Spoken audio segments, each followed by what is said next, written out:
Recently, I was doing a live conversation in the ManTalks Alliance, which is an online group for men from around the world.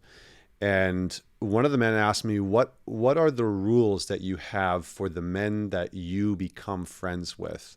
Like, what are the rules that dictate your friendship? Because this man was having problems with some of the men that were in his life, some of his friends that didn't feel like very meaningful relationships. And he was wanting to elevate the relationships that he had with other men in his life.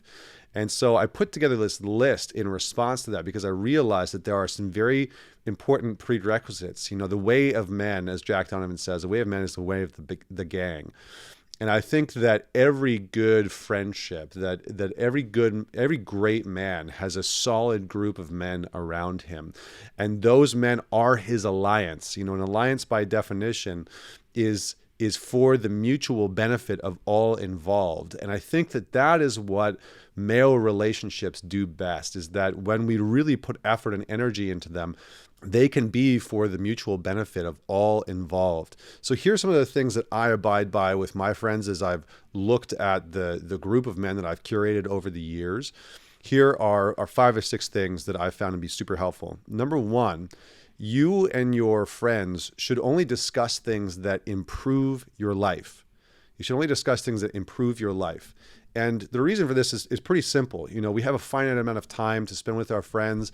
And if we're just talking about meaningless shit that we don't care about, then not only not being very productive, but we are disrespecting that man in some way, shape, or form, because he likely has wisdom to offer, insight to offer, and value to contribute to you in your life. And so when I'm around the closest men in my life, we talk about money.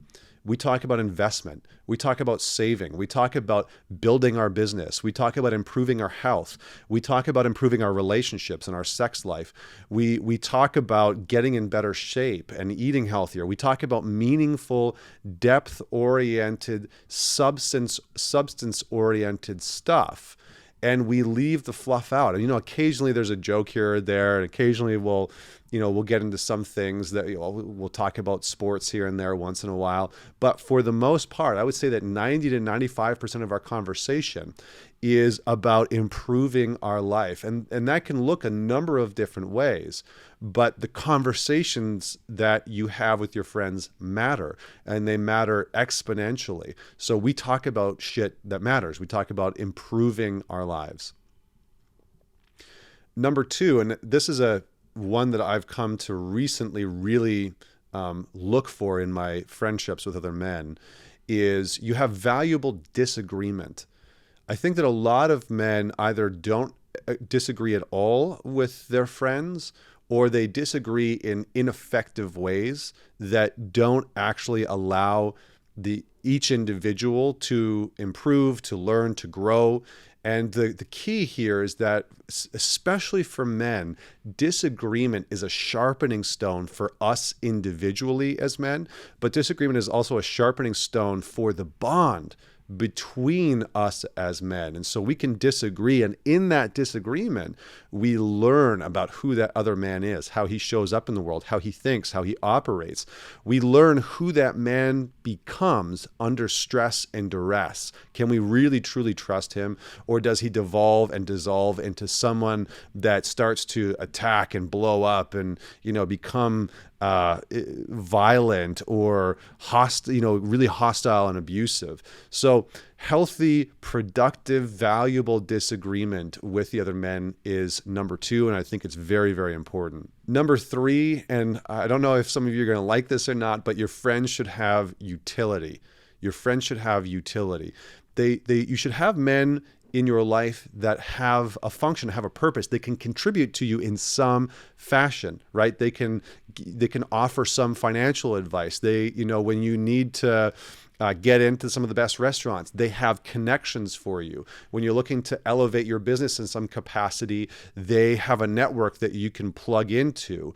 If you're struggling in your relationship in some capacity, they know somebody that can help you.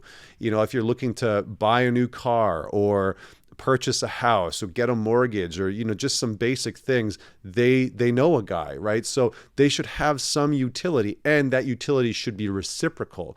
So you should have built yourself up and built up your life, your network, your connections to the capacity where you can also reciprocate that utility. You can also give back to that man in his time of need, when he needs to, buy a new car, or he needs some support in his business. He needs a good consultant, or a good tax guy, or whatever it is, that you have some value that you can offer him, whether it's insight and wisdom, whether it's part of your network. You should have things to offer that man that will improve his well-being, that will support him and his life. Number 4 is pretty straightforward. They should be fiercely loyal, specifically when shit's hitting the fan. So if your life is in distress, right? Let's say your business is really in a bad place, and you bring that to the men that are in your inner circle, or your relationship, maybe something's gone wrong. Those men are there to sort of situationally understand what's going on, support you, and help you move through that really hot spot in your life. And then after, to assess, to kind of do what the SEALs call a hot wash, right? To recap, okay, what went well? What could have you done better? What went wrong in the first place? Like, what the hell actually happened that your relationship blew up, or that your business was in that place? But in the moment, I think it's really important to have friends that are fiercely loyal to supporting you moving through that really challenging space or challenging place within whatever aspect of your life you're going through it in.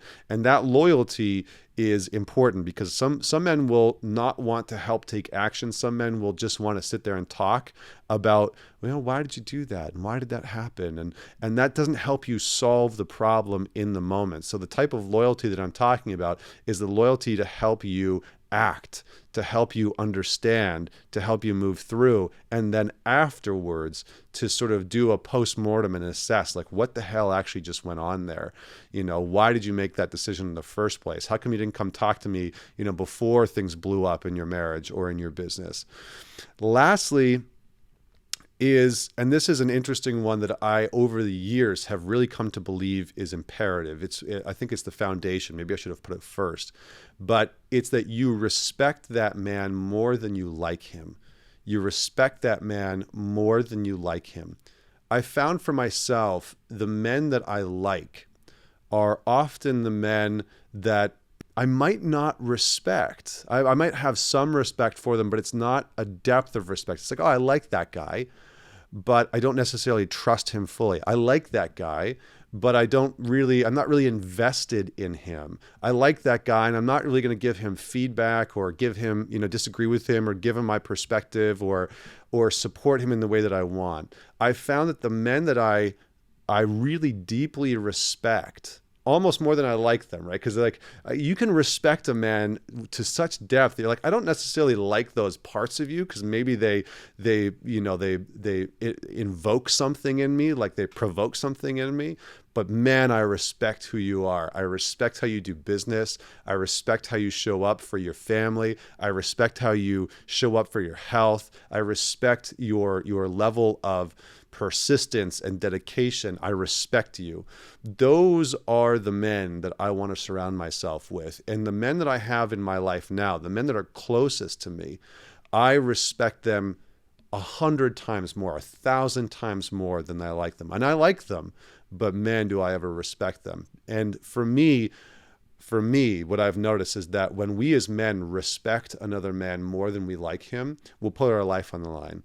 We will go above and beyond. We will show up for him even when he doesn't ask for it. We will do anything to support that man. We will really stand shoulder to shoulder with that man. And that type of respect will also call us forward into being a more robust, more confident, more self-respecting versions of ourself, which I think is one of the primary functions of male relationships.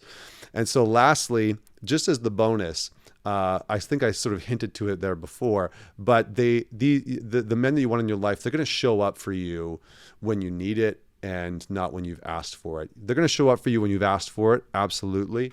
But they're going to have a sense, they're going to be plugged into you enough to be able to say like, hey, I'm coming to visit you. You know, it seems like you need to have a dinner. Like, I'm going to take you out tomorrow night. Let's go have a chat. Or they're dialed into who you are, and they show up for you when you need it, not just when you've asked for it. And I think that is really sort of like the final sign of a really potent and powerful brotherhood. So comment below. Let me know what you would add to this list, what you feel like has maybe been missing in some of your friendships. Don't forget to subscribe, and don't forget to like the video if you enjoyed this, because that helps me get this content to more men who could definitely use it. So until next time, this is Connor Beaton signing off.